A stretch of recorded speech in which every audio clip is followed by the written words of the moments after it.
Please అందరూ కూర్చోండి please please అందరూ కూర్చోండి ప్లీజ్ లాస్ట్ ఒక్కసారి కూర్చోండి అందరూ సార్ అడ్రస్ సార్ ఒక్కసారి మా యూత్ వీళ్ళందరూ కూడా ఒక 5 పిల్లలు వీరి కూడా మీకు కటింగ్ తీసుకొచ్చారు రండి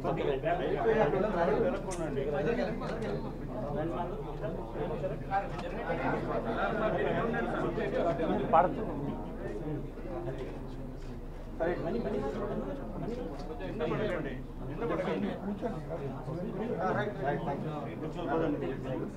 మీరంతా కింద పడి అందరూ కింద పోవాలి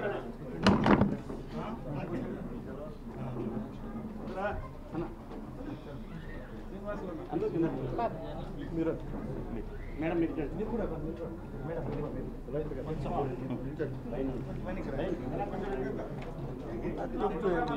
అందరికీ నా హృదయపూర్వక నమస్కారాలు. మీరు వెనక్కి పోవాలా? ఒకరి పక్కన చేనేత వృత్తి ఆధారంగా జీవనం సాగిస్తున్న 18 కులాల కార్మికులందరికీ ప్రతి ఒక్కరికి జనసేన పార్టీ వారి తరఫున వారి సమస్యల్ని ఏమేమైతే ఉన్నాయో లోటు వాళ్ళకి ఎలాంటి సమస్యలు ఉన్నాయో వాటన్నిటిని ప్రభుత్వం దృష్టికి కానీ ప్రజల దృష్టికి తీసుకెళ్ళడానికి మేము ఒక బ్రాండ్ అంబాసిడర్ కానీ కాకుండా వారి సమస్యల్ని ప్రభుత్వ దృష్టికి తీసుకెళ్ళడానికి నేను నిర్ణయించుకున్నాను. మొన్న చెప్పాను ఈ మధ్యన. అలాగే వచ్చే నెల 20వ తారీఖున మంగళగిరిలో జరిగే సదస్సుకి నన్ను చేనేత సత్యాగ్రహానికి నన్ను అతిథిగా పిలిచారు. ముఖ్య అతిథిగా పిలిచారు. నేను వారికి నా సమ్మతి తెలియజేయడం జరిగింది. మనస్ఫూర్తిగా ముందు వారికి ఎలాంటి సమస్యలు నేను వారి తరపున మేము ఉంటామని చెప్పి మనస్ఫూర్తిగా తెలియజేసుకుంటాం. గతంలో తెలంగాణలో కూడా మీరు ప్రజారాజ్యంలో పాల్గొన్నప్పుడు కూడా చేనేత కార్మికుల సమస్యలని ప్రధాన ఎజెండాగా తీసుకున్న సందర్భం ఉంది. జనసేన పార్టీ తరఫున వారి వంతున పోరాడే అవకాశం ఉందో భవిష్యత్తులో? అంటే ప్రతి ఒక్కరు చాలా సమస్యలు ఉన్నాయి మనకి. అలాగే చేనేత అంటే మనకి నా ఉద్దేశం చేనేత అనేది మన జాతి సంపద. అది చాలా అరుదైన కళ. అది అమేజింగ్. దానికి ఆర్టిస్టిక్ స్కిల్స్ ఉన్న కళ. అది అలాంటి కళని దానికి సరైన ప్రోత్సాహాలు ఇవ్వటం, ఆ కళాకారులను గుర్తించడం, వారికి ఏ విధమైన ఆర్థికంగా మనం వాళ్ళకి అండగా ఉంటే వాళ్ళకి ముందుకెళ్తారనేది ఉంది. కాకపోతే ఏంటంటే ఇప్పుడు ఈ క్షణం నేను చెప్పడానికి రేపు పొద్దున మేనిఫెస్టోలో అది ఎలా మాట్లాడతాము దాని మీద ఒక కమిటీ లాంటిది వేసి వారి సహాయ సహకారాలు తీసుకొని ఏమేమి ఉండాలి, ఎలా ఉంటే వాళ్ళకి బాగుంటుందని వాళ్ళ సలహాలు తీసుకొని రేపొద్దున జనసేన పార్టీ మేనిఫెస్టోలో ఉంటుంది. అంటే ఇట్లా కూడా పోటీతత్వం అనేది పెంచాలి కదా, పోటీతత్వం ఉన్నప్పుడు ఆటోమేటిక్గా తీసుకుంటారు కదా. పోటీతత్వం ఎలా సార్? అంటే వ్యాపారంలో అంటే ఇప్పుడు నేను ఒక చేనేత మార్కెటింగ్ స్కిల్స్ వీళ్ళు కూడా పెంపొందించుకునే పరిస్థితి రావాలి కదా. అంటే దానికి చేనేత వాడాలంటే అది చాలా కష్టంతో కూడుకున్న పని.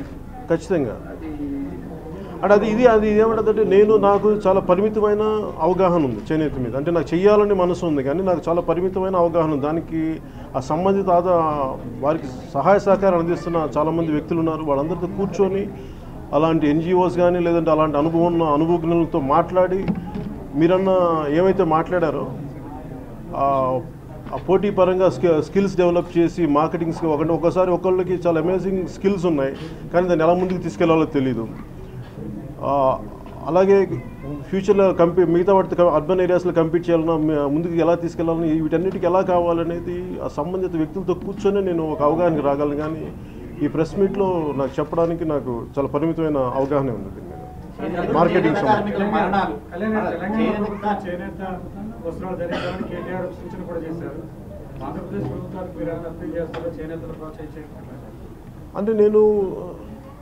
అంటే ముందు ఏదైనా సరే నేను కొంత ఆచరించి ఏదైనా చెప్తే బాగుంటుంది, అందుకే నేను బ్రాండ్ అంబాసిడర్గా ఉంటానని చెప్పాను. అంటే ముందు నా ఉద్దేశంలో కూడా ఏముందంటే అంటే నేను ఇది కద్దరైన నాకు తెలియదు ఎట్లా నాకు. అలాగే వారానికి ఒకసారి చేనేతను ధరించాలని నేను అనుకుంటున్నాను. కంపల్సరీ చేతితో ఉంది అలా. అదే ఇవన్నీ ఏంటంటే నేను ఒక్క ప్రెస్ మీట్లో చెప్పేవన్నీ కాకుండా నేను ఇంకొకసారి మంగళగిరి సదస్సుకి వెళ్ళిన తర్వాత దాని మీద పూర్తి సరైన అవగాహన వచ్చాక నేను మాట్లాడగలను. ఏంటి సార్? అంటే రుణమాఫీలు చేయాలని ప్రభుత్వాలకున్న ఎంతవరకు చేయగలరు అనేది మనం చాలా రకాల రుణమాఫీలు అనౌన్స్ చేశారు అన్ని ప్రభుత్వాలు, తెలంగాణలో కానీ ఇటు ఆంధ్రప్రదేశ్లో కానీ. బట్ ఎంతవరకు వాళ్ళు సఫలీకృతులయ్యారో మనం ఒకసారి డేటా చూసే మనం మాట్లాడగలం. కానీ ఇప్పుడు మేబీ ఇంటెంట్ ఉందేమో, మరి ఎంతవరకు సాధ్యపడుతుందో నాకు తెలియదు. సార్, వేల సంఖ్యలో చేనేత కార్మికులు ఆత్మహత్య చేసుకున్నారు. వాటికి సంబంధించి 2 ప్రభుత్వాలు కూడా పెద్దగా సీరియస్గా తీసుకున్న పరిస్థితి కాబట్టి అంటే నేను ఒక 2-3 అధికారులతో మాట్లాడినప్పుడు వాళ్ళు కూడా అనేక సమస్యలు చెప్పారు. వాళ్ళ తరపు నుంచి కొన్ని అనేక సమస్యలు చెప్పారు. నాకు అందుకని అనిపించింది ఏదో ఇది ఒక షార్ట్ సైటెడ్గా మాట్లాడే విషయం కాదు, దీన్ని కొంచెం లోతుగా పరిశీలించి దాని మీద మాట్లాడాల్సిన విషయం. సార్, గతంలో చేనేతలో మన నేతలు తయారు చేసిన చీరలు అగ్గిపెట్టిలో పట్టేవి. అదేవిధంగా చాలా మస్లిన్ క్లాత్ ఇటలీకి ఎక్స్పోర్ట్ అయ్యేది క్రీస్తు పూర్వమే మన దేశం నుంచి. అలాంటి గొప్ప కళాకారులు ఉన్న మన దేశం ఇప్పుడు ఎక్స్పోర్ట్ చేయలేకపోతుంది చేనేత. గవర్నమెంట్ ఏమైనా దీనికి వాళ్ళకి R&D పెట్టి డెవలప్ చేసి నాణ్యత పెంచి విదేశాలకు ఎక్స్పోర్ట్ చేసే విధంగా సాయం చేయాలని కోరుతాను. అంటే అది ఇందాక వారు చెప్పినట్టుగా ఒక చాలా స్కిల్ ఓరియంటెడ్ ఎబిలిటీస్ కావాలి. అంటే దీనికి కొంత వాళ్ళు ఏమంటున్నారంటే మొన్న కూడా మనం మాట్లాడుతున్నప్పుడు ఇప్పుడు మామూలుగా ఒక కార్మికులు చేసిన బట్టనే మిగతా వాళ్ళు ఇంకొంచెం క్రియేటివ్గా మనకి ఫ్యాషన్ డిజైనింగ్ బ్యాక్గ్రౌండ్ నుంచి వచ్చిన వాళ్ళు దాన్ని ఇంకొంచెం ఇంకా అందంగా చేయగలుగుతున్నారు. అలాంటి స్కిల్స్ మాకు కూడా నేర్పిస్తే, మా కార్మికులు కూడా నేర్పిస్తే మేము చేయగలం కదా డైరెక్ట్గానే మొన్న ఈ మధ్యన మాట్లాడుతున్నప్పుడు ఈ మాట వచ్చింది. అంటే గతంలో కూడా మిలాన్ ఇలాంటి చోటకి వెళ్ళినప్పుడు అక్కడ కొంతమంది కాశ్మీరీ గ్రూప్ని కలిశాను. వాళ్ళు ఏం చేస్తున్నారంటే అక్కడ కాశ్మీరీ ఆర్ట్ వర్క్ని, కాశ్మీర్ టెపెస్ట్రీని వాళ్ళు అక్కడ ఎందుకు మీరు ఇక్కడికి వచ్చారంటే మేము ఇక్కడ ఫ్యాషన్ హౌసెస్కి మేము మా కాశ్మీరీ వర్క్స్ని మేము అమ్ముతాము, ఎంబ్రాయిడరీస్ని. వీళ్ళు అడుగుతారు అర్మానీ ఇలాంటి డాల్చి అండ్ గబానా అనే ఫ్యాషన్ హౌసెస్కి వాళ్ళకి సప్లై చేస్తామంటున్నారు.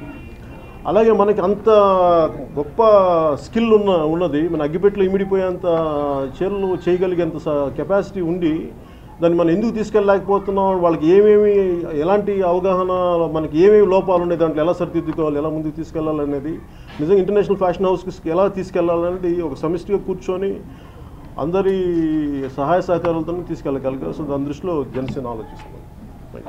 మొన్న మాట్లాడిన మాటలకి అధికార పార్టీ నుంచి కొంతమంది మిమ్మల్ని తీవ్ర స్థాయిలో కౌంటర్ ఇచ్చిన పరిస్థితి. దానికి మిగతా వాళ్ళు కానీ మాట్లాడారు. సార్, పార్లమెంట్ సమావేశాలు ప్రారంభమైనాయి కదా, ఏపీ ఎంపీ స్పెషల్ స్టేటస్ గురించి పోరాడాలని మళ్ళీ ఏమైనా మీరు అప్పీల్ చేసేటటువంటి అవకాశం? వాళ్ళు మొండికెత్తేసారు కదండి. వాళ్ళు మొండికెత్తిన వాళ్ళతో నేనేం మాట్లాడాను? మొండి వాళ్ళు రాజు కంటే బలవంతులు అంటారు కదా. మరి వాళ్ళు అంత మొండికెత్తి వాళ్ళు మేము రాజుల కంటే బలవంతులు అని చెప్పినప్పుడు మరి ప్రజల తాలూకు మొండితనం చూపించాల్సి వస్తుంది. అంతే.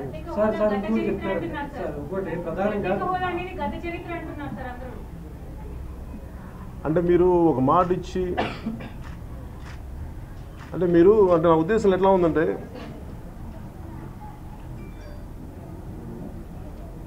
ఇప్పుడు పార్లమెంట్లో మీరు చట్టాలు చేసి చట్టసభలో అసెంబ్లీలో కావచ్చు పార్లమెంట్లో కావచ్చు మీరు చట్టసభల్లో మీరు చట్టాలు చేసి ప్రజలను పాటించమంటారు. వాళ్ళు మాటిచ్చి మేము వెనక్కి వెళ్ళిపోతే ప్రజలు ఎలా నమ్ముతారు వాళ్ళని? ప్రజలు ఎందుకు పాటించాలి? మీరే వెనక్కి వెళ్ళిపోయినప్పుడు ఇలాంటి తిరుగుబాటు ధోరణి ప్రజల్లో వస్తుంది. ఎందుకంటే నాయకులు ఎలాగా చట్టసభల్లో ప్రవర్తిస్తారో ప్రజలు దాదాపు అదే క్యారెక్టర్ తీసుకుంటారు. యథారాజా తథా ప్రజలాగా లీడర్స్ తాలూకు క్యారెక్టర్ని ప్రజలే తీసుకుంటారు. ప్రజలే నాయకులే దాన్ని పాటించినప్పుడు మీరు రేపొద్దున మీరు చేసే చట్టాలని మేము ఎందుకు పాటించాలని ఒక తిరుగుబాటు ధోరణి ప్రజల్లో వచ్చే డేంజర్స్ ఉన్నాయి. అందుకనే చాలా వరకు మనకు అంత కొంచెం ఇష్టరాజ్యంగా ఉంటారంటే మన నాయకుల లోపం కూడా ఉంది. అది మరి వాళ్ళు నిర్ణయించుకోవాలి.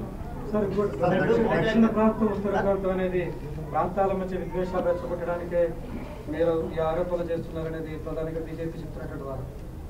అంటే నేను ఇది ఉత్తరాది ప్రజలు దక్షిణాది ప్రజల మధ్య కాదు నేను చెప్పేది.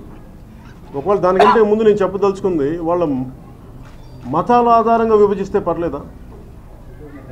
మతాలను ఎగదోస్తే పర్లేదా? మతాల మధ్య వైషమ్యాలు ఎగదోస్తే పర్లేదా? ఇక్కడ నేను అవన్నీ మాట్లాడట్లా. నేను అంటుంది ఏంటంటే మొన్న కూడా ఏం చెప్పాను ఏంటంటే మన ఇంగ్లీష్ ప్రెస్లో కూడా చెప్పింది ఏంటంటే మీరు ఢిల్లీ వరకే పరిమితం అయిపోయి ఒక ఎలీట్ గ్రూప్ లాగా తయారైపోయి చాలా ఎక్స్క్లూజివ్ పొలిటికల్ క్లాస్లా తయారైపోయి మీరు అక్కడే నిర్ణయించుకొని అంటే ఇందాక ఇది పుస్తకం చదువుతున్నప్పుడు నాని పాల్కీవాల్ అన్న మాటలు ఏంటంటే తెలివితేటలు ఒక నార్త్ బ్లాక్కే పరిమితం అయిపోయినట్టు ప్రవర్తిస్తాయి చట్టాలు.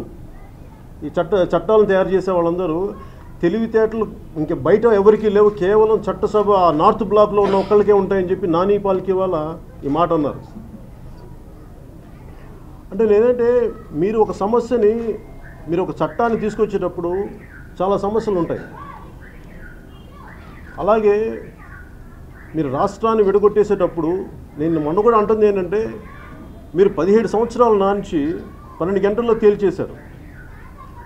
నాకు ఎక్కడ అసహనం అంటే వీటి మీద ఒకసారి ఒక సమస్య అయిపోయింది, రాష్ట్రాన్ని విభజించారు, దాని సమస్యలు ఏమి ఉన్నాయి పక్కన పెట్టేద్దాం, దాన్ని ఎలా తీసుకోవాలో తీసుకుంటాం, ముందుకెళ్తాం, ఏదో చేస్తాం. మరి మీరు స్పెషల్ కేటగిరీ స్టేటస్ ఒక ఇవ్వనని చెప్పారు, అది కూడా ఓకే సార్ మేము ఆలోచిస్తాం, మా రియాక్షన్స్ ఏంటి, మా కోపతాపాలు ఏంటి, అది కూడా పక్కన పెడతాం. వాటన్నిటికంటే కూడా మీరు స్పెషల్ ప్యాకేజీ అర్ధరాత్రి పూట అనౌన్స్ చేయాల్సిన అవసరం ఏంటి? ఆ రోజున వాళ్ళు రాష్ట్రాన్ని విభజించారంటే వాళ్ళకి ఎలక్షన్లు వచ్చేస్తున్నాయి, అదే లాస్ట్ డే, 100 కారణాలు చెప్పొచ్చు. మేబీ వాళ్ళు స్ట్రాటజీగా ఆ రోజు పెట్టుకున్నారు కావాలి, అది అర్థం చేసుకోగలం. ఓకే, అది మీ పొలిటికల్ స్ట్రాటజీ, మీరు ఎవరు కూడా రాష్ట్రాన్ని విడగొట్టే బాధ్యత అటు మాకు సంబంధం లేదు, కాంగ్రెస్ వాళ్ళకి మాకు సంబంధం లేదు, మా ఖాతాలో కాదని బీజేపీ నాయకులు చేసుకుంది సార్. ఓకే, దాన్ని మీ పొలిటికల్ గేమ్ మేము భరించాం, అర్థం చేసుకున్నాం. ఇప్పుడు అన్నీ బాగానే ఉన్నాయి కదా, మీరు స్పెషల్ ప్యాకేజే మీకు equivalent to special category status special package అనుకున్నప్పుడు మీకు అంత హడావిడిగా మీకు దాన్ని బయటికి తీసుకురావాల్సిన అవసరం ఏంటి ఎవరికి అర్థం కాలేదు. అంతపైకి అంత అర్ధరాత్రి పూట ఏదో ప్రాణాలు పోయేలాగా. నిజంగా మీకు దాంట్లో ఏమాత్రం భయం లేదు, లోపాలు లేవంటే మీరు ప్రశాంతంగా చేసి ఉండొచ్చు కదా, దాన్ని ఎవరు కాదంటారు? సో ఇలాంటివన్నీ ఉన్నాయి. ఎక్కడ లోపాలు నేను చాలాసార్లు ఎత్తి చూపించాను, చాలామంది మాట్లాడతారు, కానీ మేము వినకూడదు అని అనుకుంటే నేనేం చేయగలను? అప్పుడు రోడ్ల మీదకి రావాల్సి వస్తుంది. కానీ అక్కడ దాకా తీసుకెళ్తారా లేదంటే నా ఉద్దేశం కనీసం మేము తప్పు చేసాం, మేము అనుకున్నాం, ఇలా మంచి చేద్దాం అనుకున్నాం, కానీ మేము చేయలేకపోయాం, మాకు ఈ పరిమితులు ఉన్నాయని కనీసం మీరు ఇగో కూడా తగ్గించుకోకపోతే ఎట్లా? ఆ రోజున 1900 మనకి 69 ఆ టైంలో హిందీ 1960sలో వచ్చిన హిందీ వ్యతిరేక ఉద్యమం అప్పుడు వాళ్ళు హిందీ వాళ్ళ మీద రుద్దాలి అనుకున్నప్పుడు మొత్తం సెంట్రల్ ఆర్గనైజేషన్ దీంట్లో మన కోర్ట్స్లో వీటిలో అలాంటి టైంలో చాలా ఇప్పుడు మొన్న జల్లికట్టు లాంటి సంఘటనలు ఇంకా ఉధృతంగా జరిగినప్పుడు మొత్తం తమిళనాడు అంతా తగలబడిపోతున్నప్పుడు అప్పుడు ఐఎన్బి మినిస్టర్ శ్రీమతి ఇందిరాగాంధీ గారు వచ్చి మీకు ఇష్టం లేనప్పుడు దయచేసి హిందీని మీ మీద రుద్దాం అని చెప్పి వివరణ ఇచ్చి వెళ్ళిపోయారు. మేము అనుకున్నాం, ప్రయత్నించాం, మేము సరైనది. వాళ్ళు ఒక వాళ్ళని ప్రశాంతంగా వాళ్ళకి సారీ చెప్పి వెళ్ళిపోయారు. సారీ చెప్పారు, నచ్చ చెప్పారు, మేము ఇలా అనుకున్నాం, మేము చేయలేకపోతాం, క్షమించమని. అలాంటిది మీరు చట్టసభల్లో మాటిచ్చి, పార్లమెంట్లో మాటిచ్చి చాలా తేలిగ్గా అనుకున్నాం, ఇవ్వం, కుదరదు, అంత ముండిగా మాట్లాడితే కుదరదు. వెంకయ్యనాయుడు గారు మీ మీద వ్యంగ్యాస్త్రాలు సంధిస్తున్నారు. అర్ధరాత్రి ఎందుకు ఇచ్చారు అనౌన్స్ చేశారు, మీరు క్వశ్చన్స్ లేదా? ప్రభుత్వం 24 గంటలు పనిచేస్తుంది, అది మా ఇది అని చెప్తున్నారు. మీ మీద కొన్ని కామెంట్స్ కూడా చేశారు. ట్విట్టర్కే పరిమితం అవుతున్నారు, మరి ట్విట్టర్కే పరిమితం అయిపోతే మరి వాళ్ళకి మేము ఎందుకు చేసామని మరి కన్వీనియంట్గా మర్చిపోయారా? వాళ్ళ పక్కన తిరుగుతున్నప్పుడు అయ్యండి, కన్వీనియంట్గా మీకు మీ పక్కన తిరుగుతున్నప్పుడేమో మీరు మర్చిపోయి ఈ రోజున ట్విట్టర్కే పరిమితం అయిపోయాను అనుకుంటే, కనీసం నేను ఏదో ఒక ట్విట్టర్లోనే మాట్లాడుతున్నా కానీ మన ఎంపీలు పార్లమెంట్లో కూర్చొని అక్కడ కూడా మాట్లాడలేదని నిర్ణయం చేయమంటారు.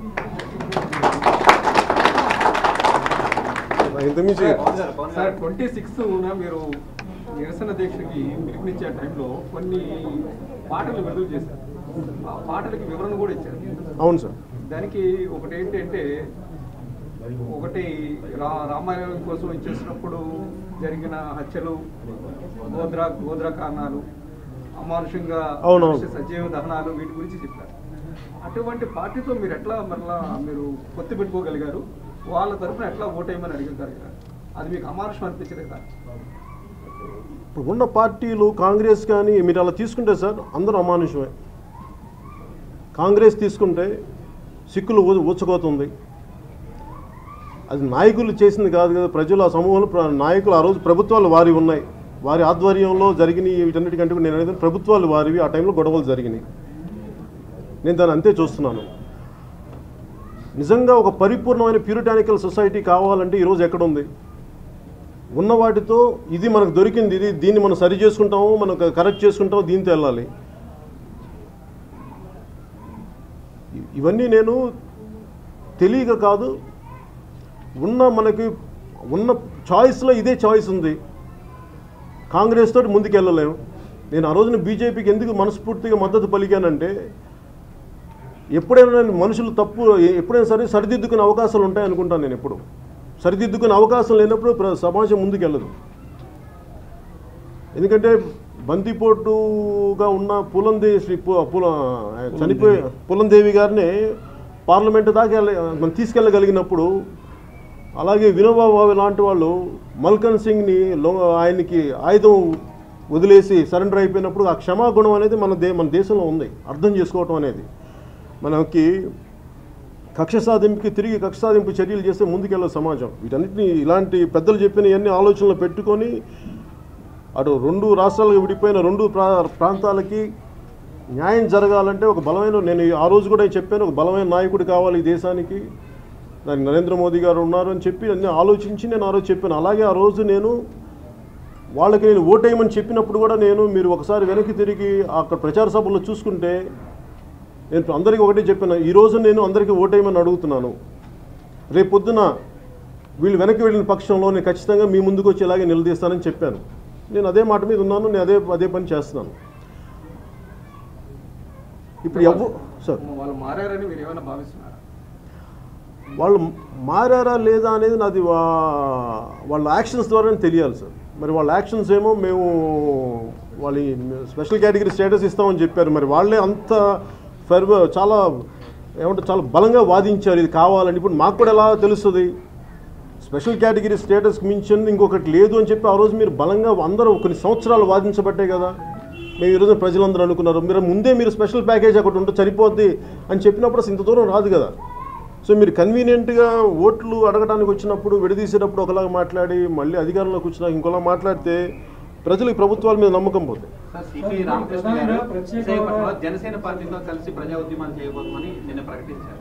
మీతో మాట్లాడారా? సిపిఐ పార్టీ లేదు, మేము మాట్లాడుకున్నాం. సిపిఐ వారితో నేను మాట్లాడాను, రామకృష్ణ గారితో మేము వ్యక్తిగతంగా మాట్లాడాను. కానీ నేను ఎట్లా చూస్తున్నానంటే, ఏ పార్టీనైనా సరే ఎనీ పొలిటికల్ పార్టీ, ప్రతి పొలిటికల్ పార్టీ, రాజకీయ పార్టీకి ప్రజా సమస్యల మీద కలిసి పనిచేయాల్సిన అవసరం ఉంది. కాకపోతే విధి విధానాలను తేడా తప్ప అందరూ ఏ పార్టీ కూడా మీరు ఎందుకు చేయరంటే అందరూ కూడా ఈరోజు చేనేత సమస్యలు అన్ని పార్టీలకి అవగాహన ఉంది చేయాలని చెప్పేసి, కానీ ఎవరెవరి పద్ధతిలో వాళ్ళు చేస్తారు. అలాగే నేను ఒక రోజున మొన్న పేపర్లో కూడా చూశాను, పవన్ టుక్ లెఫ్ట్ టర్న్ అనేది పేపర్లో చదివాను నేను. For me it is neither left or not right. For me it is ఏదైతే సరైన విధానం మధ్య విధానం ఒకటి ఉంటుంది. అవసరమైనప్పుడు ప్రజా సమస్యల కోసం ప్రజావాటి కోసం నేను ఎవరెవరితో ఆ పరిస్థితులు తగ్గట్టుగా నేను చేయగలుగుతాను. అంతేగాని నాకు ఎందుకంటే నాకు అల్టిమేట్గా నాకు ప్రజల పక్షం తప్ప నేను ఏ పార్టీ పక్షం కాదు. ప్రత్యేక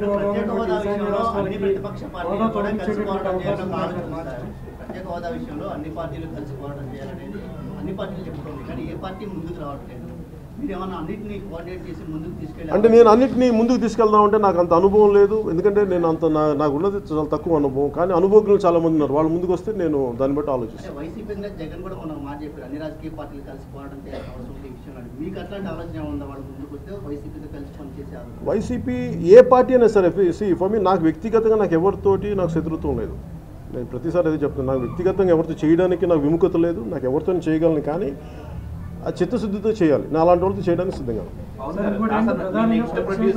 ఉన్నటువంటి రాష్ట్రానికి మార్చి తర్వాత హోదా తొలగించేటటువంటి అవకాశం ఉంది. ఇటువంటి పరిస్థితుల్లో స్పెషల్ స్టేటస్ ఏంటి సార్ మళ్ళీ చెప్పండి.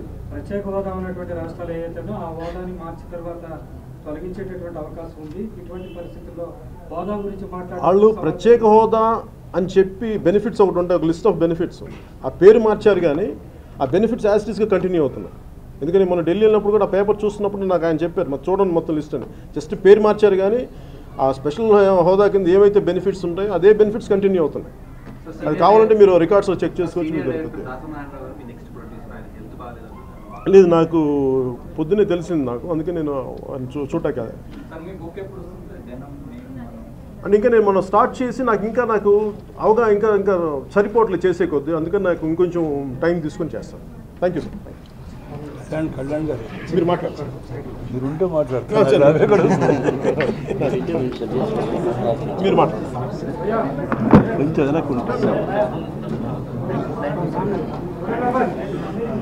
నమస్కారం. ఆంధ్రప్రదేశ్ పద్మశాలి సాధికార సంఘం తరఫున ఇవాళ మా చేనేతకు బ్రాండ్ అంబాసిడర్గా స్వచ్ఛందంగా మాకు సహాయం చేస్తాను వచ్చినటువంటి జనసేన అధినేత శ్రీ పవన్ కళ్యాణ్ గారికి కృతజ్ఞతలు తెలియజేస్తూ ఆ బ్రాండ్ అంబాసిడర్షిప్ను కంటిన్యూషన్లో భాగంగా ప్రథమ స్టెప్గా మొదటి మెట్టుగా ఇవాళ ఆంధ్రప్రదేశ్లో తయారైనటువంటి వివిధ చేనేత రకాల వస్త్రాలను కూడా కళ్యాణ్ గారికి ప్రజెంట్ చేయడం జరిగింది. దాన్ని వారు డ్రెస్అప్ చేసుకొని తర్వాత వచ్చేసి చేనేత పరిశ్రమలు ముఖ్యంగా మార్కెటింగ్ చేనేత పరిశ్రమలో ఇవాళ కొరవడింది ఏంటంటే ఉత్పత్తి కాదు. ఇది రాష్ట్రంలో సుమారు 60-70 రకాల వస్త్రాలు ఉత్పత్తి అవుతున్నాయి చేనేత మొక్కల మీద. అయితే వాటన్నింటినీ ఏ విధంగా మార్కెటింగ్ చేయాలనే దాని మీద సమస్య ఎక్కడంటే మనం ఇవాళ గ్లోబల్ మార్కెట్లో కార్పొరేట్ సెక్టర్తో పోటీ పడాల్సిన అవసరం ఉంది. ఇక్కడ అన్ని మిగతాటువంటి పవర్ లూమ్ సెక్టర్ కానీ మిల్ సెక్టర్లో కానీ వాళ్ళకి మార్కెటింగ్ చేసుకోవడానికి చాలా పెద్ద వ్యవస్థలు ఉంటున్నాయి, చాలా గొప్ప టెక్నిక్స్ ఉంటున్నాయి. చేనేత ఏంటంటే టైనీ ఇండస్ట్రీ చిన్న క్లస్టర్స్లో ఉన్నటువంటిది, తర్వాత సామాన్యమైనటువంటి మధ్యతరగతి వాళ్ళు ఉన్నటువంటి పరిశ్రమ కాబట్టి మీకు కోట్ల రూపాయలు ఖర్చు చేసి మార్కెట్ చేసేటువంటి పరిస్థితి లేదు. దీనికి ప్రభుత్వం తరఫున ఏదైనా మంచి సహాయం వస్తుందా అంటే నాకైతే మాత్రం ఒక అవగాహన లేనటువంటి ప్రభుత్వాల వల్ల ఏమైందంటే మార్కెటింగ్ వ్యవస్థ బలోపేతం కావడానికి వాళ్ళు ఏమి సహాయం చేయడం, ముఖ్యంగా ఆంధ్రప్రదేశ్ ప్రభుత్వం. ఆ సందర్భంగా ఆ క్రైసిస్లో కళ్యాణ్ గారు వచ్చారు, నేను మీకు బ్రాండ్ అంబాసిడర్గా ఉంటాడు. ఎందుకంటే ఇవాళ ఇలాంటి వ్యక్తులు ఇలాంటి సెలబ్రిటీసు వచ్చి ఇదిగో ఈ వస్తువు వాడండి, టూత్పేస్ట్ కాడ నుంచి కిరసనాయిల దాకా అన్నిటికీ అదే. కాబట్టి ఇప్పుడు వచ్చేసి కళ్యాణ్ గారు వచ్చేసి ఈ చేనేత వస్త్రాలను ప్రోత్సహిస్తున్నారంటే అది చాలామంది ఈ రాష్ట్రంలో నా ఉద్దేశంలో రాబోయే సంవత్సరం కాలంలో వారి యొక్క ప్రచార కార్యక్రమం వల్ల కనీసం 50% అయినా సరే చేనేత ఉత్పత్తుల యొక్క మార్కెటింగ్ పెరుగుతుందనేది మా విశ్వాసం. అందుకని మొట్టమొదటిగా కృతజ్ఞతలు తెలియజేస్తున్నాం. రెండవది, ముఖ్యంగా ఈ రాష్ట్ర ప్రభుత్వంలో చేనేత సమస్యల మీద సంపూర్ణమైన అవగాహనతో చేనేతను పూర్తిగా సహకారం చేయాలా, పూర్తిగా దీన్ని సంరక్షించాలనేటువంటి పట్టుదల ఇక్కడ ఉన్నటువంటి రాష్ట్ర ప్రభుత్వానికి లేదనేది వాస్తవం. ఎందుకంటే నిన్న కూడా ముఖ్యమంత్రి గారు ముఖ్యంగా పవన్ కళ్యాణ్ గారు ఈ ఫీల్డ్లోకి వచ్చి మాకు సాయం చేస్తారు అన్నందువల్ల దాని ఇంపాక్ట్ ఏమిటంటే అంతవరకు మాతో 3 నెలలైనా 6 నెలలైనా అసలు సమీక్షలు చేయనటువంటి మంత్రివర్గం ముఖ్యమంత్రి గారు నిన్న మంత్రి గారి ద్వారా సచివాలయంలో ఒక సమీక్ష చేయించాడు. ఇవాళ వచ్చేసి ముఖ్యమంత్రి గారు కూడా ఒక 5-6 మంది చేనేత ప్రజలు కలుసుకోవడానికి కూడా అవకాశం కల్పించారు. సరే అల్టిమేట్గా వచ్చేసి దానివల్ల ఏదైనా ప్రయోజనం అంటే మొదటి విజయం ఏదైనా ఉంది అంటే ప్రభుత్వం వచ్చి కనీసం చేనేత కార్మికుల యొక్క వాయిస్ వినడానికి వాళ్ళ కష్టాలు వినడానికైనా 10 నిమిషాల సమయాన్ని కేటాయించడం అనేది అది మొదటి విజయం కళ్యాణ్ గారిది. ఇది ఇక రాబోయే రోజులు ఎలా ఉంటాయనేది నేను కొంత భవిష్యత్తు గురించి కూడా నేను ఆలోచన చేసే ప్రకారం చెప్తున్నాను. నేను ఇవాళ ఈ రాష్ట్రంలో ఈ రాష్ట్రం వచ్చాక అంతకుముందు సంగతి పక్కన పెడదాం. అంటే ఈ రాష్ట్రం ఏర్పడి 2014లో ఏర్పడిన తర్వాత ఆంధ్రప్రదేశ్ ప్రభుత్వం 2014-15లో కేవలం 45 కోట్ల రూపాయలు బడ్జెట్ చేరైతే ఖర్చు పెట్టింది. అందులో సగము జీతభత్యాలకి, ఇది 25 కోట్ల రూపాయల ఖర్చు కేంద్ర ప్రభుత్వం పెట్టేటువంటి పథకాల్లో వీళ్ళ భాగస్వామ్యం. లాస్ట్ ఇయర్ మళ్ళీ 112 కోట్లు చేసింది. 112 కోట్ల మళ్ళీ 90 కోట్ల రూపాయలు పవర్లూమ్ సెక్టర్కి ఇచ్చింది. అది కూడా మాతోనే కలిపేసి అన్నింటినీ కలిపి లెక్క చెప్పారు. కేవలం 25 కోట్ల రూపాయలే చేనేతకు పెట్టారు. మేము అడుగుతున్నది ఏంటంటే ఇవాళ రాష్ట్రంలో 5 లక్షల మంది చేనేత కార్మికులు చీమకాల మీద పడి ఆధారపడితే ఈ చేనేత కులం కూడా చెప్తుంది. కనీసం ఒక మనిషికి 1000 రూపాయలు ఖర్చు పెడితే ఏమొస్తుందండి? ఏం పథకాలు మీరు ప్రారంభించగలుగుతారు? మేము అందుకే డిమాండ్ చేస్తున్నాం. కనీసం ఒక మొగ్గానికి 10,000 రూపాయలైనా సరే మీరు పెట్టుబడి కింద పెట్టండి. అంటే రాష్ట్ర బడ్జెట్లో కనీసం 500 కోట్ల రూపాయలైనా చేనేతకు మీరు ఖర్చు పెట్టాల్సిన అవసరం ఉందని చెప్తున్నా. ఎందుకంటే వీళ్ళన్నింటి పక్కన రాష్ట్రాలతో కంపేర్ చేసుకుంటుంటారు. తమిళనాడు ప్రభుత్వం 600 కోట్ల రూపాయలు హ్యాండ్లూమ్ బడ్జెట్ ఖర్చు పెడుతున్నది. అట్లాగే ఫ్రీ డిస్ట్రిబ్యూషన్ సిస్టమ్ అని ఇప్పుడు ఏదైతే మన వాళ్ళు జనతా క్లాత్ అంటున్నారో అట్లాంటి ఫ్రీ డిస్ట్రిబ్యూషన్ సిస్టమ్ కోసం తమిళనాడు ప్రభుత్వం 600 కోట్ల రూపాయలు ఖర్చు పెట్టి పేదవాళ్ళందరికీ జనతా క్లాత్ ఇచ్చేసి ఫ్రీగా ఇస్తున్నది. అట్లాగే దానివల్ల లాభం ఏంటంటే కనీసం అంటే 1,00,000 మంది 1,50,000 మందికి చేనేత కార్మికులకు 360 రోజులు పని కల్పించేటువంటి పరిస్థితి ఉంది. మరి ఇవన్నీ పక్కన వాళ్ళ గురించి మనం కాపీలు కొడుతున్నప్పుడు చేనేత బడ్జెట్లో కూడా కనీసం అంటే 1,000 కోట్ల రూపాయలు ఖర్చు పెట్టాలి కదా, అది డిమాండ్ చేస్తున్నాం మేము. అట్లాగే చేనేత వృత్తిని వదిలిపెట్టి వెళ్ళిపోతున్నటువంటి కార్మికుల కుటుంబాలు ఉన్నాయి.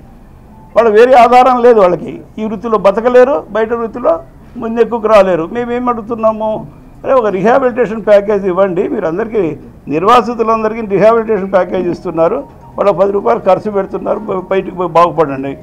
అయ్యో బాబు నేను మగ్గంలోంచి బతకలేను, నేను బయటకు పోతాను అన్నాడు. మీరు మాకు వచ్చేది 1,00,000 రూపాయలు ఆర్థిక సాయం ఎందుకు చేయకూడదు? అందుకని రాష్ట్ర ప్రభుత్వం కూడా ఏం చేయాలంటే అరే మీరు బతకలేకపోతే ఆ మగ్గం గుంతలో పడి బతకండి అని మేమేం నిర్దేశించము, మీరు బయటికి రండి, మీకు 1,00,000 రూపాయలు ఆర్థిక సాయం చేస్తాం, మీకు చేతనైన వ్యాపారం పెట్టుకోండి అని ఒక రిహాబిలిటేషన్ ప్యాకేజ్ పెట్టాలనేది మా మెయిన్ డిమాండ్. అట్లాగే చేనేత కులాల్లో ఉన్నటువంటి పిల్లలందరికీ ఆర్థికంగా వెసులుబాటు కావాలి. వెసులుబాటు కావాలంటే మాకు చదువుకోవడానికి తెలివితేటలు ఉన్నాయి, కానీ చదువును కొనసాగించుకోవడానికి కార్పొరేట్ విద్యను అనుభవించడానికి తర్వాత వచ్చేసి మాకున్నటువంటి సీట్లలో ప్రొఫెషనల్ కాలేజీలో సీట్లలో వస్తే కూడా చదువుకోలేనటువంటి ఆర్థిక దుస్థితి ఉంది. నేను దానికి కూడా ఏం చెప్తున్నా అంటే ఇవాళ వచ్చేసి మీరు కాపులకు పెట్టారు, తర్వాత ఇతరత కులాలందరికీ కూడా మీరు కార్పొరేషన్స్ పెట్టి డెవలప్ చేస్తున్నారు. మీరు ఎవరు డెవలప్ చేసినా మాకు అసూయ ఏమీ లేదు. మేము చెప్పేది ఏంటంటే అది మేము కూడా అన్యాయం అయిపోయినటువంటి కులం, డిప్రెస్డ్ కమ్యూనిటీ, డిసడ్వాంటేజ్డ్ కమ్యూనిటీ. కాబట్టి ఈ చేనేత కులాల్లో ఉన్నటువంటి అతి పేదలు ఉన్నారు, అది తెలివితేటలు ఉండి కూడా అవకాశాలు చేజిక్కించుకోలేనట్టు ఉండాలి. అవకాశాలు రాకుండా మీరు తోసేయకుండా మాకు కూడా వచ్చేసి సాయం చేయడానికి అలాంటి కార్పొరేషన్ ఒకటి పెట్టండి. ఒక 500 కోట్ల రూపాయలు, 1000 కోట్లు కూడా 500 కోట్లతో పెట్టండి. దానివల్ల ఏంటంటే మా దాంట్లో కూడా ఉన్నటువంటి పేదవాళ్ళందరికీ కూడా అంతో ఇంత ఆర్థిక వసతి కలుగుతుందనేది ఒకటి. ఇంకా అన్నిటికంటే అన్యాయమైంది ఏంటంటే వడ్డించేవాడు మనవాడైతే ఎక్కడున్నా మనకు అందుబాటులోకి వస్తాయి తిండి పదార్థాలన్నీ కూడా. కానీ ఇక్కడ దురదృష్టం ఏంటంటే చేనేత ఈ రాష్ట్రంలో కనీసం 14-15% ఉన్నటువంటి అతిపెద్ద కమ్యూనిటీ చేనేత కులాలన్నీ కలిపితే. కానీ అంత పెద్ద అంటే 50-60 లక్షల మంది ఉన్నటువంటి చేనేత వర్గాలకి ఇవాళ శాసనసభలో కానీ శాసన మండలిలో కానీ ఒక ప్రతినిధి కూడా లేదు. దానివల్ల డిసడ్వాంటేజ్ ఏంటి అని అడగచ్చు. మేము ఇవాళ మా సమస్యలన్నీ ఏదైనా చెప్పుకుందంటే శాసనసభలోనూ మాకు దిక్కు లేదు, అట్లాగే శాసన మండలిలోనూ మాకు దిక్కు లేదు, ఎక్కడ పోయి చెప్పుకోవాలి మేము? కాబట్టి ఇందాక వారు అన్నట్లుగా రోడ్డు మీద కూర్చొని అరవడం తప్ప మాకు వేరే మార్గం లేదు. అందుకని ఇవాళ సత్యాగ్రహం ప్రారంభిస్తున్నారు. కానీ రాజకీయ పార్టీలందరికీ బాధ్యత ఏంటంటే ఏదైనా ఒక పెద్ద కమ్యూనిటీ, ఒక పెద్ద వర్గం అనేటువంటి వాటికి చట్టసభల్లో ప్రాతినిధ్యం లేకపోతే మీరు పార్టీల తరఫున మాకు అవకాశం కల్పించాల్సిన బాధ్యత రాజకీయ పార్టీలకు ఉందని చెప్పి మేము మనవి చేస్తూ వచ్చాం. ఇవాళ ముఖ్యమంత్రి గారిని కూడా మేము మనవి చేస్తున్నాం, మీరు తప్పనిసరిగా వచ్చేసి చేనేత కులాల నుంచి ఒకరికి ఎమ్మెల్సీగా తీసుకొని మీ క్యాబినెట్లో స్థానం ఇవ్వండి, మంత్రివర్గంలో స్థానం ఇవ్వండి. దానివల్ల రాజకీయాల్లో మేము పూర్తిగా అంతరించిపోకుండా మేము కూడా మా వాయిస్ని వచ్చేసి మా కష్టాలు చెప్పుకోవడానికి శాసనసభలో, శాసనసభలో, క్యాబినెట్లో కూడా మాట్లాడుకోవడానికి అవకాశం ఉంటుందనేటువంటి విషయాన్ని ఆ దృష్టికి తీసుకెళ్ళాం. అట్లాగే మేము కోరేది ఏంటంటే రాబోయే బడ్జెట్లో కనీసం 1000 కోట్ల రూపాయలు చేనేత సంక్షేమానికి కానీ చేనేత వృత్తిని కాపాడడానికి కానీ మీరు ఖర్చు పెట్టాలనేటువంటిది ఒకటి మేము మాట్లాడుతున్నాం. అన్నిటికంటే ఇంకోటి ముఖ్యమైనది ఏంటంటే ఈ యొక్క చేనేత వర్గంలో ఉన్నటువంటి వాళ్ళు ఆరోగ్యరీత్యా చాలా బలహీనంగా ఉంటున్నారు. మేము ఒకటి కోరాం, ప్రతి చేనేత గర్భిణీ కూడా ఆమె ఆహార పోషణ నిమిత్తం కానీ, మందుల కోసం కానీ, పుట్టబోయే బిడ్డ యొక్క ఆరోగ్యం గురించి కానీ కనీసం 12,000 రూపాయలు ఒక పథకం ప్రకారం వచ్చేసి మాకు ఒక 2 కాన్పులకి ఇవ్వండి. ఇది తమిళనాడు కూడా ఇది అమలు జరపబోతున్నది. కాబట్టి చేనేత మహిళలకి గర్భిణీలుగా ఉన్నప్పుడు వాళ్లకు 12,000 రూపాయలు ఆర్థిక సహాయం చేయండి. దానివల్ల మా యొక్క సమాజంలో ఉన్నటువంటి వాళ్ళంతా కూడా అభివృద్ధిలోకి వస్తారనేటువంటి విషయాన్ని మేము మనవి చేస్తున్నాం. మాకేంటంటే ఇవాళ వచ్చేసి పవన్ కళ్యాణ్ గారు మాకు వాయిస్ ఇస్తున్నాడు.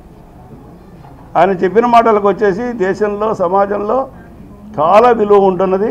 కాబట్టి ఆయన మొట్టమొదటిగా మేము కృతజ్ఞతలు తెలియజేయడమే కాకుండా ఆయన మాకు సత్యాగ్రహానికి వస్తున్నందుకు కూడా మేము ఆయనకు మనసారా అభినందిస్తున్నాము. వారి యొక్క సహాయ సహకారాలు మాకు ఉండాలి. మేము కూడా సమాజంలో ఉత్తమమైనటువంటి స్థానానికి రావాలనేటువంటి కోరికను. సార్, ఇందాక మీరు పవన్ గారికి పొందూరు కాదు చెప్పారు, ఆయన కూడా చాలా సంతోషంగా ఇది పొందూరు కాదా అని అడిగారు. ఆ పొందూరు కాదని కాబట్టి సామాన్యుడు ఎవడు కొనుక్కోలేడు, వేసుకోలేడు. అటువంటిప్పుడు సామాన్యుడికి అందుబాటులో లేనప్పుడు మార్కెటింగ్ ఎట్లా అవుతుంది చెప్పండి. ఇప్పుడు ఈ దేశంలో 135 కోట్ల మంది ఉన్నారండి. తయారు చేసేటువంటి వివిధ రకాల వస్త్రాలు, వివిధ రకాలైనటువంటి ఇప్పుడు నేను చిన్నప్పటి నుంచి పొందూరు కాదు పంచ చొక్కా కట్టుకున్నట. ఇవాళ మా పిల్లలు కూడా ఎవరు కట్టుకోవడంలా. దానికి కారణం కానీ ఒక సెక్షన్ ఆఫ్ ది కమ్యూనిటీ ఎప్పుడు కూడా దీన్ని ప్రోత్సహిస్తుంది. మేము తయారు చేసేటువంటిది 135 కోట్ల మంది క్యాటర్ చేసే అసాధ్యమైనటువంటి పని. కాబట్టి మాకేంటంటే మాకు కావాల్సిన మార్కెట్ ఈ దేశంలో ఉన్నటువంటి మొత్తం వస్త్రోత్పత్తిలో చేనేత మీద తయారవుతుంది 14% మాత్రమే. కాబట్టి 14% అమ్ముకోవడానికే మా వ్యవస్థ తప్ప 100% అమ్ముకోవడం అనేది చేనేతకు అసాధ్యమైన పని. మేము కూడా అట్లాంటి ఊహలేకి రావటం లేదు, మీకు మనవి చేస్తున్నాం. ఉండ బాబు ఒక నిమిషం అండి. జగ్గారాం శ్రీనివాస్ కూర్చో 2 నిమిషాలు మా కార్యక్రమం.